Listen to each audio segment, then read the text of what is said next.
Last year, my daughter wanted to make some money last summer. Her ideas were a dog walking or a lemonade stand. She was 10 at the time. She's 11 now. And I said she was thinking too small. And so I gave her the Rich Dad, Poor Dad book, the real one, not the watered down teen one, but the real one. So she read it in a day. And then I came home that day and she said, I'm going to take over the family business one day. And then 2, I'm going to buy my first single family rental this year. I'm like, well, okay, those are both awesome deals. But she didn't have the money to put together a single family rental. She pitched her grandmother to form an LLC to buy in this certain zip code that she did her homework on. That's where she wanted to buy. And then they bought a house. So she figured it out. That was the cool thing, is that she didn't have the money. Most folks would just hear, oh, I don't have the money to do this. And they would stop. So the more impressive thing is that she didn't let no stop her, right? She just figured it out. And that's what you got to do to really kind of ramp up and go bigger than what you think you can do, is make it a win-win for somebody and just make it happen.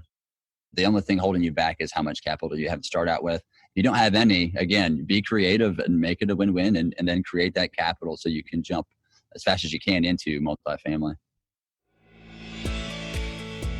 Your network is your net worth. Come listen to some of the most successful people I know share invaluable knowledge, stories, and advice in real estate, business, and beyond. This is Weiss Advice. Whether you want to take your business or personal life to the next level, look no further.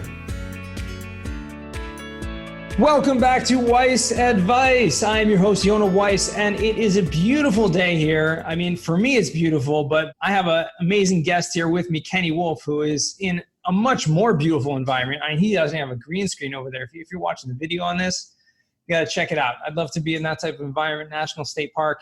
We are, going to talk about some amazing things today, but first I want to introduce you to Kenny, because Kenny is someone that, if you're in the real estate world, especially multifamily syndication, and you haven't heard of Kenny Wolfe, Wolfe Investments, okay, you got to maybe pull yourself out from under that rock and get to know him. So he's based out of a Dallas-Fort Worth area, as a bachelor's from Baylor University, MBA from University of Texas. He is hosting a podcast.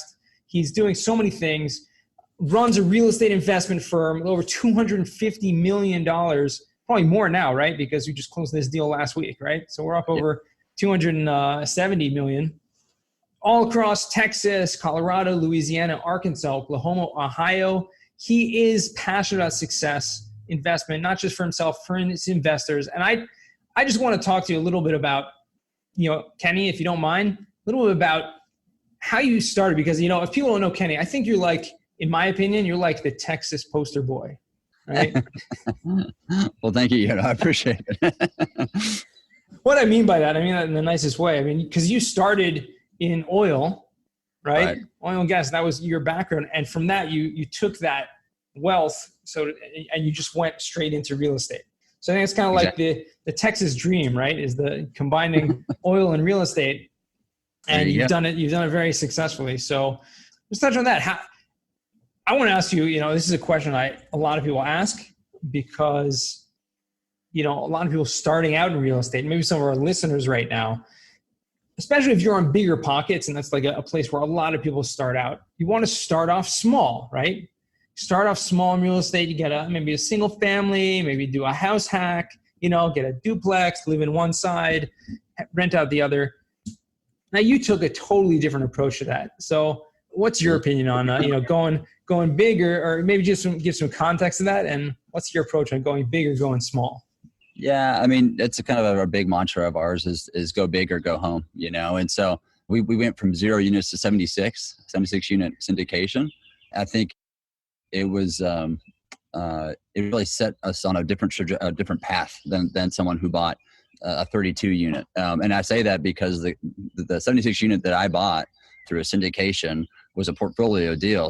But somebody else bought the 32 unit. And so, we've done about 10 times the amount of units as an investment company than he did, starting at the exact same time. And it's because you got to buy a bigger property. You've got professional on-site management. They handle the evictions and toilet changings and all that fun stuff that goes with property management. But you can focus on building their portfolio. So definitely, I always suggest folks, don't limit your belief. The only thing holding you back is the amount of money you can raise. And so if you can't raise that money to go buy that bigger deal, go figure that out. It'll be well worth your time. Mm-hmm. So that's kind of been your guys' focus. You've been, buying these deals and across many different asset classes. I mean, you're buying multifamily primarily, but you also own a number of triple net, retail properties as well. Yeah, and we're also doing ground up development too now. So and ground up development, right? And so you guys are doing something that is a little bit different, because what you're doing is, bringing together investors. You find the deal, and what's impressive to me is, okay, we're right now in June 2020, in the midst of this whole COVID, and half the country is still shut down. It has been for the past few months. And you guys just went out and bought a $20 million apartment community. Absolutely. Yeah. I mean, it's, I know a lot of folks are on pause on acquisitions at this time, but, we saw it as a great opportunity. It was an A-class deal right by the lake. Our basis is really good compared to, pre-COVID-19. Today, give it a year or two. I mean, we're going to look very smart on this deal because the collections on that A-class, I think, were 95% in April, 96% in May of the possible collected rent. So you're not going to see this big dip in valuations, because it's actually going to probably even make them higher, because it is COVID-19 proof. I mean, that's going to be a huge draw for investors. Right, that's the proof. If a property like that is performing even under the most daunting circumstances, then that's a great model for success. Yeah, absolutely. So you're out on vacation right now. Okay. I'm bothering your vacation, right? We're doing this podcast. We're interrupting your vacation. You're in a state park in Oklahoma. And I mean, I guess part of the beauty of doing this, would you say, is the freedom that you can just go and take your kids and, family and just go out for a few days? Yeah, absolutely. I mean, we've got an awesome team back at the office there in Plano, Texas, working very hard. We've got some deals cooking. They're working hard and get them across the finish line. And then, obviously we've got our operations folks there too. So building up that company the way we have has been great. It just gives us the the ability to do things like this where we're out on vacation. I still get up early. I knock out my emails before everybody else is awake, and then go for a hike, or go for be able to go and enjoy family time. Yeah, I noticed you do send emails like around 6 o'clock in the morning or so. Well, I wasn't sure if that was an automated pre-calendar response, but no, that's awesome. That's awesome. You're able to spend time with your family, go to take a few days off. And something fascinating about you, I just learned recently when we met in New York, right before this whole COVID thing hit, right? I think it was the last trip like anyone made. It was early March, yeah. Yeah, that was literally early March, I think March 6th or something like that. We were there. So I learned about you that you spent high school or a year in high school in Egypt. Yeah, I did actually. It was freshman year of high school through my junior year, so it was 3 years. 3 years. Yeah. So you went there with your whole family, or was it just a kind of a broad study abroad program? Yeah, my dad was in oil business, and so he was working over there for Amoco, and then we got shipped over there and lived there for 3 years, and it was pretty awesome, man. A great experience. So I got to see most of the Middle East and a lot of Europe, and got to travel as a young kid. So that's amazing. For me, like traveling around the world is something I'd love to do, but at that such a young age, where you're able to do that, you probably took in a lot. At that time. Yeah, I've got lots of stories. Got lots of stories about doing that because at that time Cairo was very. We would just us high school kids hop in a cab and just had pretty much free range of the city. So and then the whole country works on bakshish, which is I guess I'll call it bribery, but that sounds bad, but that's kind of how that's how it works. And so I got to hold the. We went on a high school photography trip to the Cairo Zoo, and I gave the guy $10 US, and I got to go back around and I got to hold the new lion cub, so it's like the whole country works like this. And so as a high schooler, you take full advantage of that. Just drop a few bucks and you can basically do whatever you want. Exactly. That's true. No, I remember I was in Egypt once, not in Cairo, but this was also back over 20 years ago you just, you kind of slip a tip, to the cab driver, and, you get whatever you want, basically. Right. That's pretty cool. So let's focus back over here. When you're not buying, large multifamily deals. You're not spending time, hiking and doing all the outdoors kind of stuff. And what are you spending time doing? Is it mostly on building the business? Is it, in other ventures? Yeah, no, I mean, so at Wolfe Investments, we focus on, we've got 4 different offerings now. The goal was always to branch out and offer multiple real estate investments to our investors. So we do hard money lending, existing multifamily, double net or triple net commercial properties, and the 4th thing is ground up development as well. So really, that is my. People ask me what's my hobby. That's my hobby, and my job too. So that takes a lot of time. So between that and family and traveling like we are right now, that keeps you pretty satisfied. So. Have you had any like setbacks in terms of, obviously building this business? I know you had branding, change a few years back, but have there been any setbacks in terms of getting to the stage where you're at right now? I mean, I don't know. I don't know about setbacks. I mean, it's always, when you're building a business, it's always, you got your grindstone and you're just pushing the entire time. And as you grow and you're able to add teammates to your team, that's a huge help. So for those starting out, I mean, I'd say probably it was the first 3.5 years where I was the only employee. I was the only person, right, pushing. And then once I got that second person, it was finally like, oh, okay, this is how this is supposed to be, And so keep adding and adding. We just hired a guy 4 or 5 weeks ago to be our acquisitions guy, just because we're seeing so much deal flow right now. A lot of it off market that I needed help, and so in that area. So now we're actually covering even more ground. So I expect our growth to keep growing exponentially as you add more folks. That's awesome. That's incredible. And that's, it just goes to show you when you put in that effort and you just, like you said, the nose to the grindstone, and you're just focusing on growing the business and, continuing adding value, it pays off, right? Over time. You may not see that at the beginning, but when you put in those efforts and you just have that focus where you want to get to, like you said, it grows, and then you can get to a point where you're able to, bring in teammates and then grow exponentially. So absolutely. And you got to set those goals for the team. Our goal for 2029, it's the BHAG, taking it from the book Traction. If you are starting out in business or have a business already and you have not read that book, that is an amazing book. It's one of those life-changing books. So anyways, check out Traction if you can. Okay. So you have a 10-year goal? Yeah, absolutely. And you got to have a 10-year goal, and then you kind of work backwards on your 5-year, your 3-year, and your 1-year goal. So what's your 10-year goal, Kenny? 10-year goal is to have $1 billion of real estate under management. So you're already a quarter way there. Yeah, well, we sold some too, right? So every time we sell one, we got to buy one that just are bigger. So Gotcha. That makes sense. But that's pretty incredible. I mean, and one of the deals you're working on right now, which is, probably one of the biggest deals that I've seen, is this Rockefeller Tower out in Cleveland, right? Absolutely, yeah. Working on that right now. That'll end up being about $120 million property by the time we're done with it, which is about 5 times what we've ever bought in the past. So it's a pretty big deal. So how do you go from that? Like literally, that would scare a lot of people. Like going from $10 million deals to $20 million deals to $100 million deal. Like, right. Well, it's all about team, right? So and then it's the same thing of going from 0 to 76 units. It's easier when you have that team of professionals around you. And so we brought on an awesome general contractor. They've done, I'd say, 10 to 12 of these big, massive downtown Cleveland repurposed into multifamily projects. They're working on Dan Gilbert's right now, owner of the Cavs.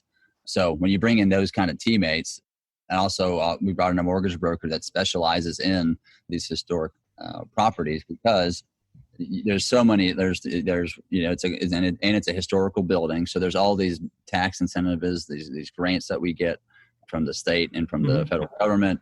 So you've got to have those teammates, be able to tackle such a big project.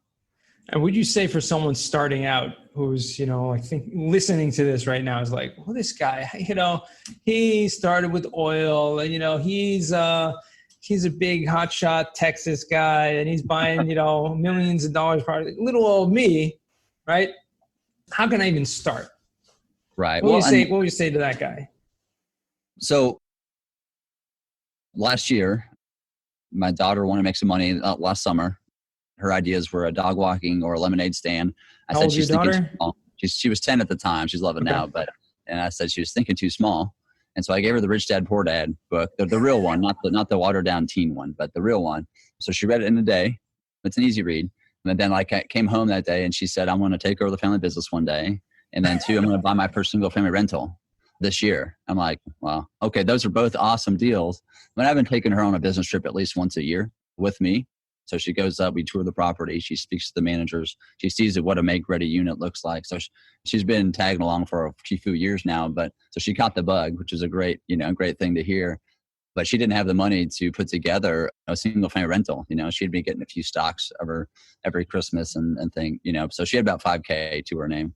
So she cashed that in, and then she pitched her grandmother to form an LLC to buy in this certain zip code that she did her homework on. That's where she wanted to buy. And then they bought a house. So now at 10 years, so she figured it out. That was the cool thing, is that she didn't have the money. Most folks would just hear, oh, I don't have the money to do this. And they would stop. So the more impressive thing is that she didn't let no stop her, right? She just figured it out. And that's what you got to do to really kind of ramp up and go bigger than what you think you can do, is make it a win-win for somebody and just make it happen. So she made it happen. So she's been involved with the GC work. She's been involved. She already has a renter. She's already made 20 grand on that house. So, I mean, she's, so it's awesome to see. But so I don't think you have to start a single family. She did. And it's been a great learning experience for her. If you've got 50K, maybe 100K, you can start a little bit bigger and go to the syndication route. So the only thing holding you back is how much capital you have to start out with. If you don't have any, again, be creative and make it a win-win and then create that capital so you can jump as fast as you can into multifamily. Absolutely. That's awesome. That's an incredible story. That's, getting them started young. Yeah. She's got great role models, but in the end of the day, that ability to kind of overcome the fear that a lot of us have, which is, oh, I can't do this, or I don't have experience in doing this, or I don't have money. I can't, all of these kind of limiting beliefs. Where if you just open yourself up to, and I think that's one of the most powerful things that the book Rich Dad Poor Dad talks about, is just not thinking like that, thinking about how assets can build and provide for you if you just have that mindset that that's where I want to be, instead of in this kind of, I have to work for money, and that's the only way I can get money, is I have to trade my time for money. So incredible story. I appreciate you sharing that, because that's inspirational, not just for someone listening to this, but for our own families. We can, I have a 10-year-old at home, and I should give him the book, Rich Dad Poor Dad, and see what he does with it. Yeah, absolutely. That's a great advice. So I'd love to jump right into the final 4 over here, Kenny. Sure. I'm going to jump into these last 4 questions over here. The first question is, what is the worst job that you ever had? Say the worst, and then this is probably not worse compared to some, but I had my first job was an intern at an accounting firm in Houston, Texas. This is in the summertime, and they had me pulling invoices from the unair conditioned warehouse. So that was just 8 hours of just drenching sweat going in and out of the air AC into the warehouse. So that was probably the worst job I've ever had. Yeah, that's pretty bad. That's objectively bad. I mean, like some of the people on the show will talk about something that's a little bad or this, that, but a lot of time kind of labor where it's just labor intensive. Right. Sometimes that for a lot of people is the worst in those conditions. So. Second question, and we've already mentioned a couple of amazing, life-changing paradigm shift type books already, right? Traction and Rich Dad Poor Dad in this episode already. But if you were to pick another one, because we always have to ask the question, what's a book that's giving you a paradigm shift? Yeah, I mean, I think the other one would be, we've got so many. I'm big on business biographies. That's my jam. So I don't really read fiction. The things I look forward to reading are new biographies. So I'm actually reading Titan. It's about Rockefeller right now. That actually, I've gotten some tips from there, but probably the biggest one would be Snowball about Warren Buffett. Mm-hmm. That's really been he's always been a hero of mine, someone I'd want to be like when I grow up and, acquire businesses like he does. And so be able to learn from that and pick his brain through that book was pretty cool. That is really cool. Awesome. Thank you for sharing that. Snowball by Warren Buffett. So the third question is, what is a skill or talent that you would like to learn? Well, I'm pretty decent. I'm okay on the guitar. And that might be strong, but I'd like to get better at that for sure. Get better on the guitar. So yeah, it's just, it's taking the time and the practice, right? More than anything. It's just those tedious scales and just over and over and over again until it becomes second nature. So that's a good one though. A lot of people talk, it's interesting. A lot of people on the show talk about musical instrument as something they want to do, which I might do a whole episode just about that. There you go. about why people are so, people want to learn music, which is amazing. Okay. Fourth and final question, Kenny, what does success mean to you? That's a loaded question. I'd say one of the really cool things that I've come across the past year or two is that, in our deals, you have to be either accredited or sophisticated. And so it's really, we've kept it at that level. Some guys just go to accredited eventually. We've kept it at the taking both. And really because I got a phone call from one of our investors one day. He's filling out paperwork for a new investment. And he says, Kenny, I can finally check the accredited box. And he said, which is awesome because he said, he didn't say it was all me, but he said, or all us. But he said, you definitely helped in pushing me across from that sophisticated to that accredited mark. And to me, that's success, is when you're helping people grow their net worth, grow their passive income, especially when you move it that much from being sophisticated to accredited. That's a big hurdle to hit, And so to be able to do those kind of things and help with other people's retirement, that's definitely a form of success. When I started out, I didn't really appreciate or think about, I guess, is what, as a cool byproduct of what we're doing, Wow, that's incredible. And, it's a form of giving back, but really what you're doing is you're creating win-win situations. Oh yeah, absolutely. Yeah. All day long. And so you're creating these incredible investment vehicles, which have performed successfully, and you have that track record, you've been doing this for 10 years already and have that name, that track record. So it's incredible. You can create that for other people. Right. Absolutely. Yeah. It's a great thing. And then, obviously, if you're able to build your business where you're working on it, not in it, that's really, to me, a big piece of success. That's obviously taken right from Rich Dad Poor Dad, but that's something that I held near and dear to my heart, starting out this business, because when we first got out of college, my wife and I bought a tanning salon, which was not, we had to work in the business for it to be profitable, and that was not great. So anyways, we learned a lot from that investment. And then moved into, so then that was part of the go big or go home kind of philosophy, is that what stuck. That was the big that was the lesson. Kicker. That was the turning point. Absolutely. That's awesome. Okay. Well, listen, Kenny, it's always a pleasure speaking to you. And I really appreciate you taking the time. We know we scheduled this weeks ago, but now you're on vacation and you didn't reschedule it. You could have, right? But you took the time out. So I definitely appreciate you for that. And absolutely. I wish you, a great vacation out there. It looks beautiful, and enjoy the time. All right. Thank you, Yona. I appreciate it. Thanks for having me on. Thank you, Kenny. And to all our listeners, thank you. I appreciate you joining us and listening again. And remember, the best advice comes only when you ask. Real quick, I have one question for you. Did you like this episode? If you did, I want to ask you a huge favor. See, the biggest thing that helps this podcast grow and that will spread this message to the whole world is that if you leave a review, a rating, and subscribe to the podcast. What that does is it basically tells the platforms that this podcast is out on is that you like my stuff and I'm doing something right. So take a few seconds out of your day, hit that subscribe button, leave a rating or review. I would be extremely grateful. Also, I want to hear from you guys. So I want to hear some feedback. If you have any questions for future episodes, please find me on LinkedIn. Send me a DM, a connection request, Yona Weiss, and I'd love to hear from you.